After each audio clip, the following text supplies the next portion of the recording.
Minister Al-Halaqi reasserts the government's keenness to deliver relief and humanitarian assistance to every Syrian citizen.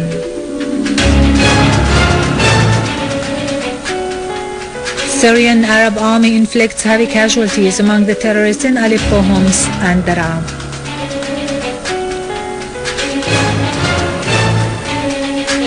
Presidential election starts in Egypt to choose between al-Sisi and Sabahi amidst heavy security measures.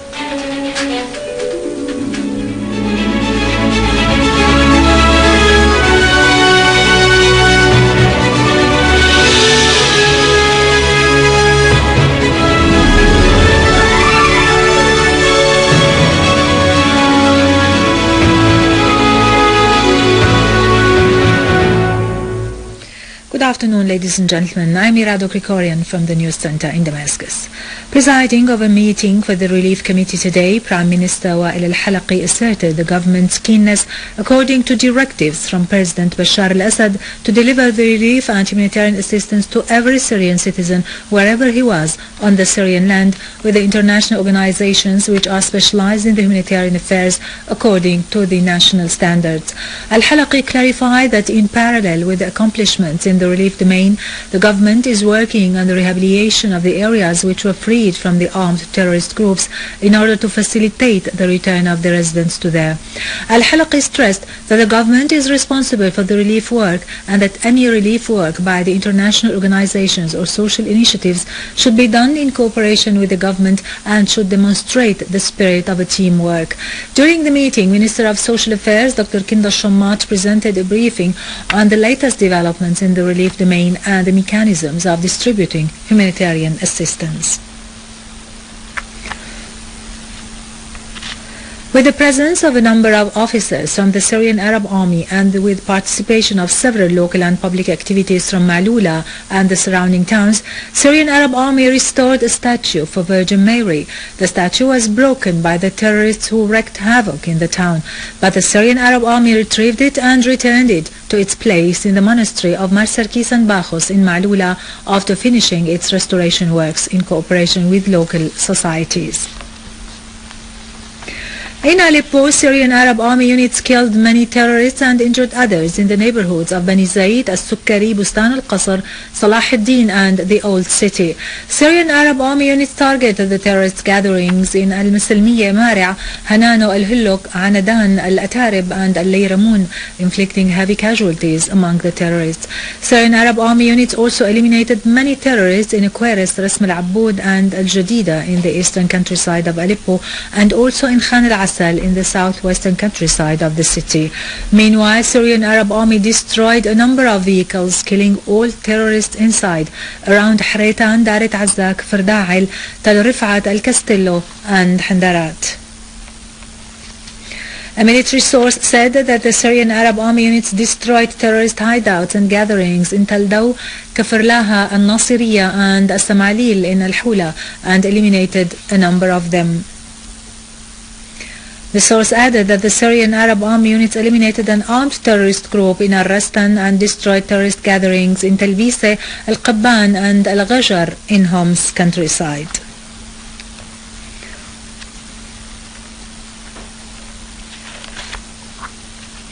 The terrorist group of Jabhat al-Nusra claimed responsibility for the 2 terrorist car bombs which rocked the city of Homs and its countryside and led to the killing and injury of several citizens. The terrorist group admitted in a statement reported by the French news agency that the twin car bombs were detonated to kill as many people as possible. It is to be mentioned that Jabhat al-Nusra, that belongs to Al-Qaeda organization and supported by foreign sides, claimed responsibilities for several terrorist explosions that took place in several Syrian cities during the past few months. A source in Homs governorate stressed that terrorists blew up a car bomb they parked near a garage in the Zahra neighborhood, killing 10 citizens and injuring another 30. The second car went off under Homs refinery bridge on the way between Homs and Tartus provinces, wounding a number of citizens.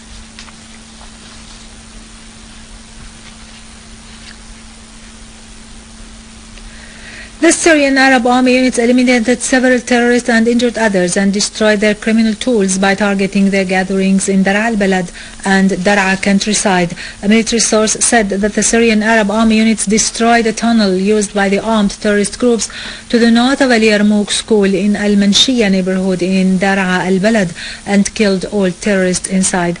The source added that the Syrian Arab Army units targeted terrorist gatherings in Atman town in Daraa countryside, killing the terrorists inside and destroyed their vehicle.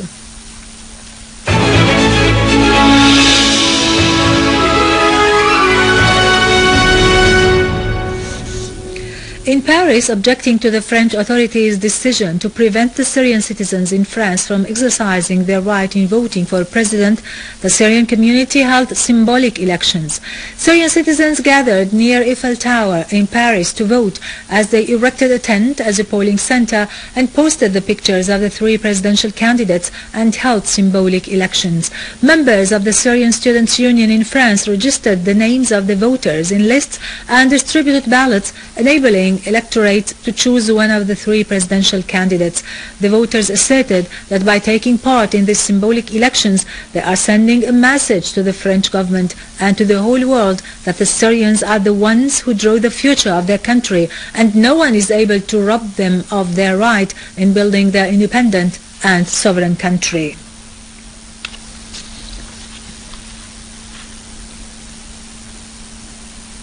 In cooperation with the Syrian community in Australia, National Union of Syrian Students has staged a rally in Sydney and Adelaide cities. In Buenos Aires, the municipality of Buenos Aires has held a mass rally to honor the Syrian community in Argentina. The rally was held in one of the main streets of the city.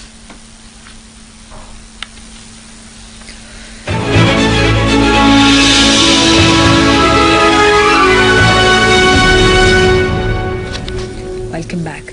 Visiting al-Aqsa mosque, Pope Francis has been briefed on the Israel's violations against the Palestinian people and the holy sites in the occupied territories. The Pope met the Grand Mufti of occupied Jerusalem and the Holy Land, Sheikh Mohammed Hussein, with the presence of Muslim and Christian figures. During his visit, Pope Francis called for peace and justice in the Holy Land, pointing out that he comes to the Holy Land as a pilgrim to meet the Muslims, Christians and Jews. He added that we all have to call for peace and justice by praying to the Almighty. He underlined the importance of working to realize peace and justice and not to resort to violence in the name of God.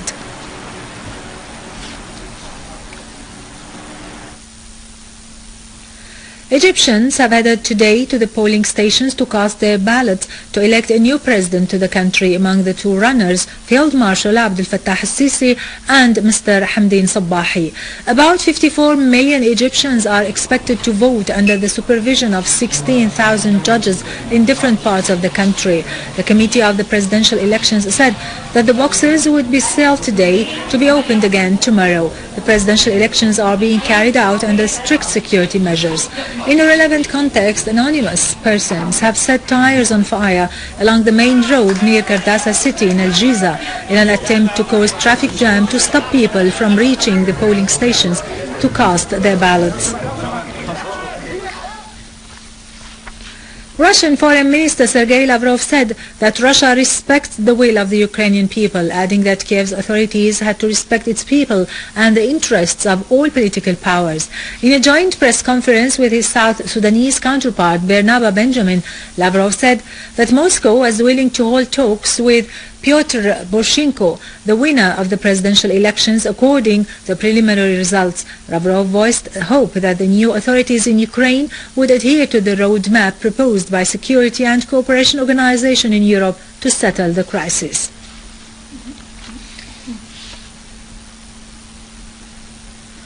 Finally, the authorities in Donetsk Republic, which is located to the east of Ukraine, imposed high military alert in the country. The head of the Presidential Committee of the High Council in the Republic, Denis Bohelin, said that the military alert is to purge the Donetsk lands from the units of the Ukrainian army that were spread by Kiev authorities in its military campaign against the protesting opposition.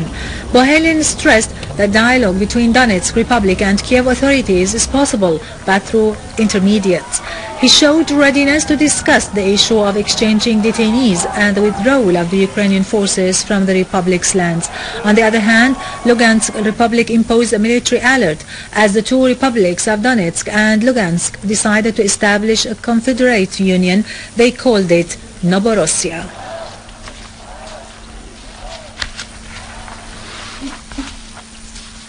With this, we end our news for today. Thank you for watching. For more details about Syria and the region and to view this bulletin again, you can always visit our website in English, syriaonline.sy. Now to latest business and market news with Vani Gunjan, but after a short break.